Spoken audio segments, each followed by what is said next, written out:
All my life, I've always tried to be okay. Being a musician is like a struggle for you. Yes. How did you come to play drums? I started playing drums when I was 11 when my friend showed me his drumsticks and his drum pad. I had tried some other instruments that didn't take. And yeah, my friend showed me his drumsticks, like that they could play on both sides. And I thought that was really cool. So then I started playing drums and that kind of stuck. How would you describe your relationship with your instrument, with drums? Well, it's a very long-term relationship. Uh, Definitely have been taking it seriously since I started when I was 11. It's always there, but it's always changing. You mean that the instrument is mirroring yourself? Sure. Yeah, yeah. I would say so. Or, sometimes it can be not so much mirroring, but it can be a different form of self. So it's like a better mirror. What do you mean? Like you look at the thing back and it's like a little bit cooler than just a regular mirror.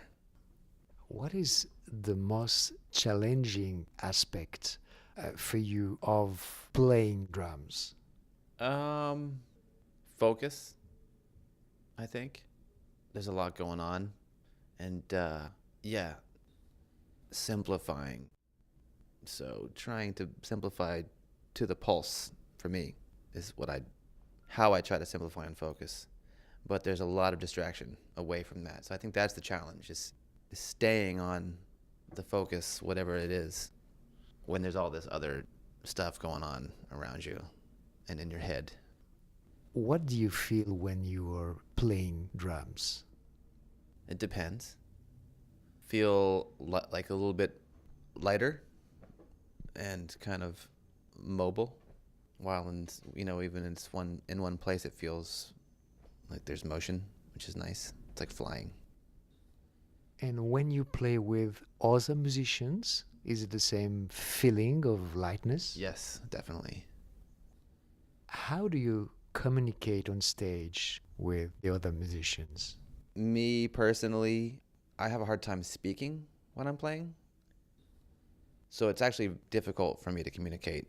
Um, there's definitely musical cues, you know, facial expressions. Sometimes you just have to say stuff and hope it doesn't. Sometimes if I start talking, I'll play the same rhythm as the sentence and, you know, not what I meant to do, and it can make the music sound crazy. I try not to communicate verbally. It's about listening. Yeah, listening and looking and kind of feeling what makes sense or what should happen, what's gonna happen. Anything could happen. Yeah. Your teacher, how did you come to teach music? I think probably in school when younger students came in to the program, the band director, whoever would kind of set them up to have lessons with me or the drum teacher in town. I would like pick up their students, you know.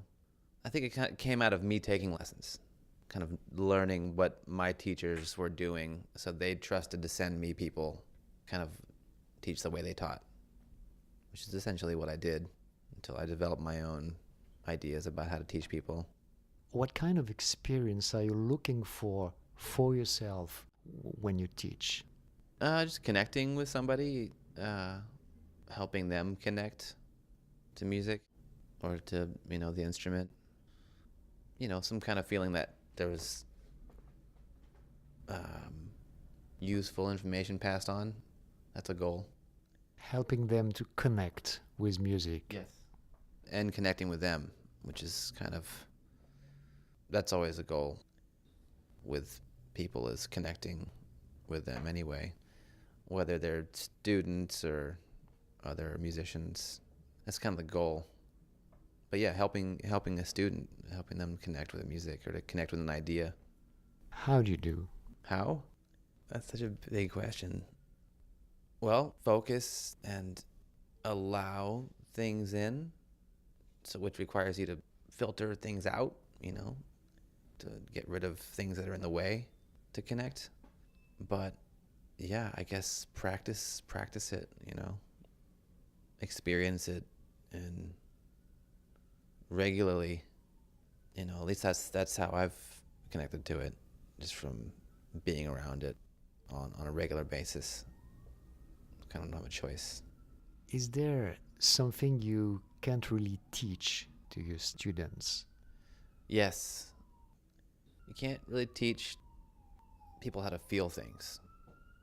You can kind of do it in certain ways, but yeah, and I think also some people have a certain ability to get certain things and not maybe get other things. Anybody can get anything if they work hard enough at it, but it's unreasonable for some people. Like, you can tell some people just don't have a natural sense of rhythm or a natural sense of pitch or whatever it is. Those things can be taught. It's like being somebody learning how to play a sport or learn a specific technique inside of sport. Outside of that, if they're generally not coordinated, it's going to be harder. So I feel that with music, you experience a lot of that. Like, some people that don't seem to have a great sense of rhythm, which is kind of all it is for drums. You can't teach that. You can't teach what is, I guess, given as a gift. In answering your question, like, what can't you teach? It's like, I can't teach somebody to have a sense of rhythm. Just like you can't teach somebody to have a sense of humor. You can work on it. You can show them, some comedy. But, there's just, people bring with them their own abilities, and sometimes it's not drums.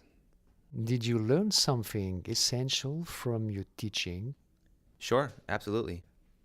Trying to work out ideas to explain to somebody else, I'm also explaining those ideas to myself.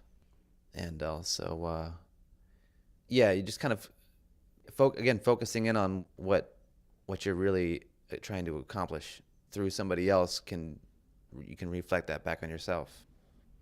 You have created your own band. How do you see your role as a band creator? Well, the role is kind of what I want it to be, for more or less. But yeah, I have to get the band together when there's a show or something that we have to do. There's all kinds of things to put together, to make sure a show can happen. That's the main role, I guess, besides, the creative side of it, of, writing the songs and stuff like that. Do you play differently with your own band on stage? Yes. I'm singing with my band, which is different than other bands. So that affects the drumming, where usually I'm just playing drums. So it's very, very different experience. What kind of experience do you want to offer to the audience?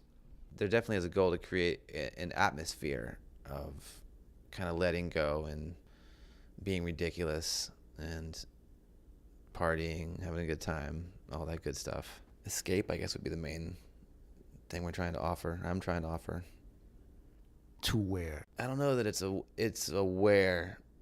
It's the same place that we are, but it's escaping. It's more a mind escape than physical escape. It can feel physical if you go somewhere in your mind. You can feel like you're flying somewhere else.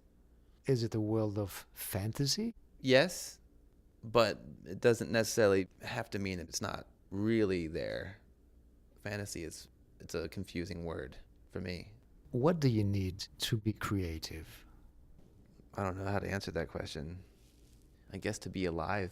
I don't think you need anything in particular to be creative. The impulse? That helps. You can be creative without trying to be creative, though. So not necessarily an impulse. You don't even necessarily have to be doing anything to be creative if you're creating an idea in your head. So I guess you have to be active somehow. That's what you need, some kind of activity, even if that's mental activity.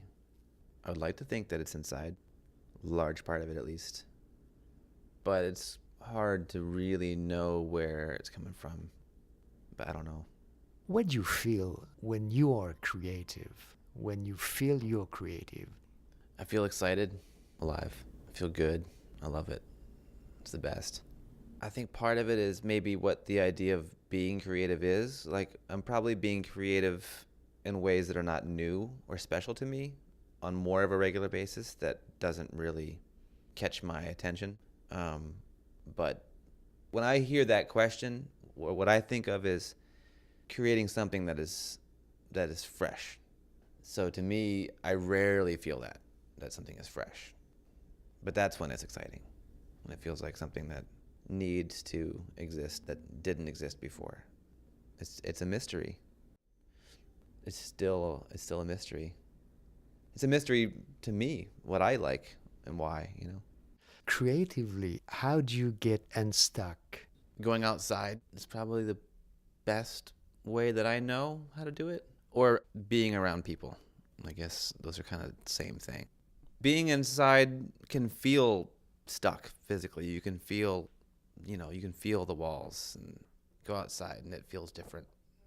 Ideas feel like they can come in from farther and can reach farther, I guess. Is it important for you to try to put words on your experience as a musician? Yes, necessary is maybe more than it's important. There's no way around it. You have to do it. Why is it necessary?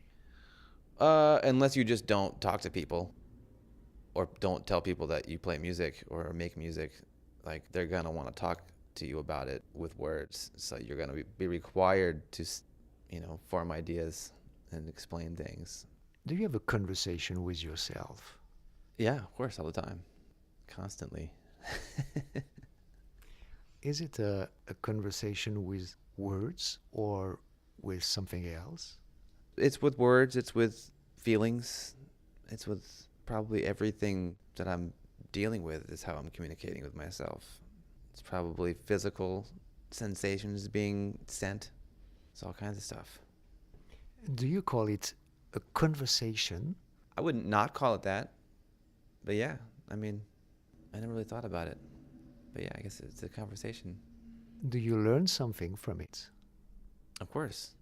Learn many things. It's personal, but it's probably very universal. Like, people all have the same feeling that they're having conversations with themselves. Probably a lot of the same themes running through all the conversations. I'm gonna leave the room, keep the microphone, and add whatever you want to the interview.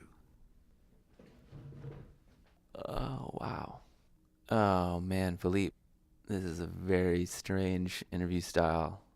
I think I'm going to leave it there.